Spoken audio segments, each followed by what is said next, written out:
I'm horrified by what's happening in Hong Kong.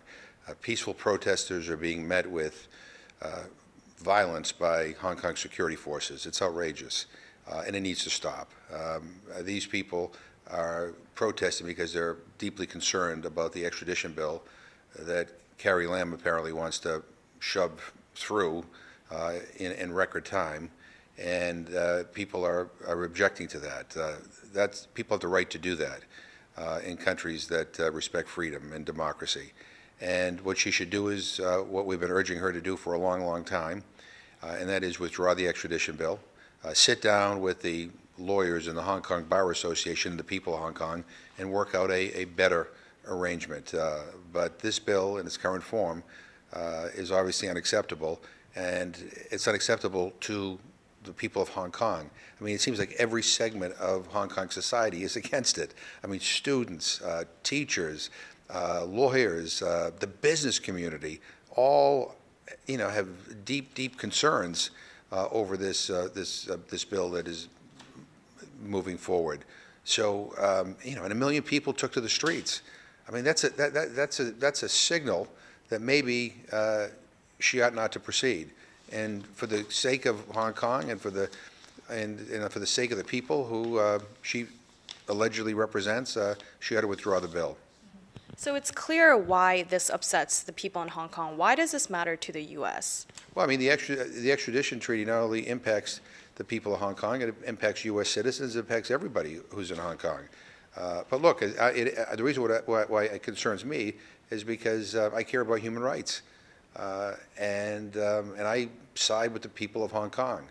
I admire their courage. I admire their commitment and their determination to bravely take to the streets and protest this. And the international community ought to be on their side. So Nancy Pelosi issued a statement yesterday, but I'm wondering what can be done on the side of U.S. legislation, and is there anything in the works? Yeah, so the Hong Kong Human Rights and Democracy Act is being updated, and we expect that it'll be introduced today, latest possibly tomorrow. Marco Rubio is going to take the lead in the Senate. Chris Smith will take the lead in the House. I will be the original Democratic sponsor on that bill in the House. But it will raise the standard, for whether Hong Kong is sufficiently autonomous in order to receive the special economic and trade benefits that it currently gets. So, I mean, we're expressing our concern not just in words, but legislation is to follow. Again, we have met with countless citizens from Hong Kong who have been through this office. We've been emailed, and we've talked to people on the telephone, with business leaders and lawyers and activists, you name it. We have been in touch with them, they have told us that they want us and the international community to make sure that what is happening in Hong Kong doesn't go unnoticed.